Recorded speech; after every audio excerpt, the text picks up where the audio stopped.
vous allez voir avec Noémie vue d'en haut qui se développe sur deux galeries. En fait, une qu'on appelle la grande nef qui se trouve sous les trois galeries et la galerie 1. Et donc ici, vous êtes dans la galerie 3, qui est assez spectaculaire en ce moment, puisqu'évidemment, elle n'a aucun élément porteur et aucun élément scénographique. À la louche, ça fait environ 90 mètres de long sur 14 mètres de large. Donc c'est des espaces bien sûr assez uniques en Europe. Et ce que vous voyez autour de vous est une petite partie de la collection de Sol Lewitt, qui est notre vedette actuelle. Sol Lewitt est un artiste conceptuel américain décédé en 2007, dont on montre un ensemble absolument unique au monde, si vous avez 5 minutes tout à l'heure, juste dans la galerie d'en dessous de dessins muraux. Mais comme vous vous intéressez plus à l'urbanisme, un petit mot donc sur ce que je vous annonçais, c'est donc bien sûr cette vue assez exceptionnelle sur la cathédrale, donc entourée par les œuvres des amis de Sol.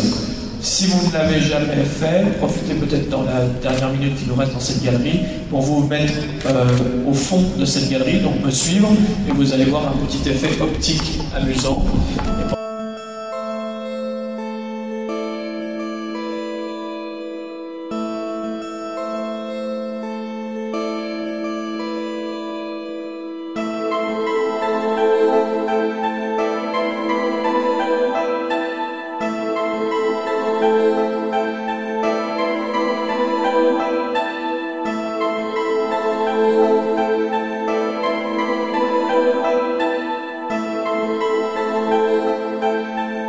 L'exposition Vue d'en haut est ouverte depuis le 17 mai jusqu'au 7 octobre 2013.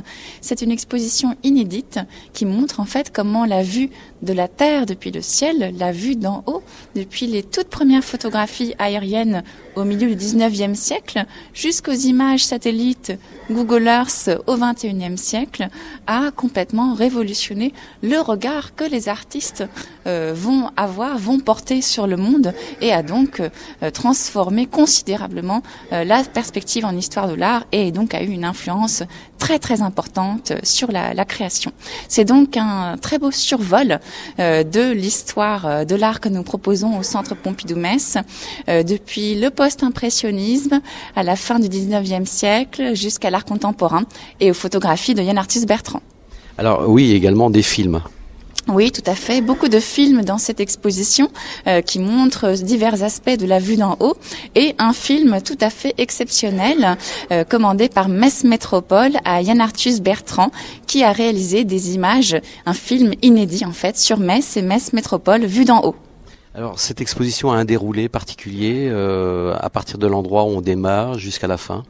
Oui, en fait, on démarre avec donc les toutes premières photographies aériennes prises par Nadar vers 1850 depuis son ballon et on traverse comme ça l'histoire de l'art donc depuis le milieu du 19e siècle jusqu'au 21e siècle en 8 chapitres voilà qui scandent la grande nef et la galerie 1 du Centre Pompidou-Metz, donc une exposition sur plus de 2000 mètres carrés. Alors cette exposition, elle va vivre jusqu'à quand ? Elle sera présentée jusqu'au 7 octobre 2013. Il y a d'autres endroits à découvrir quand même au Centre Pompidou, il y a d'autres nefs ? Alors tout à fait, nous avons d'autres expositions exceptionnelles en ce moment. Nous avons Sol Lewitt, les dessins muraux à redécouvrir jusque mi-août. Nous avons la collection personnelle de Sol Lewitt jusque début septembre et une exposition inédite dédiée à la Beat Generation, les Beatniks, jusqu'au 9 septembre.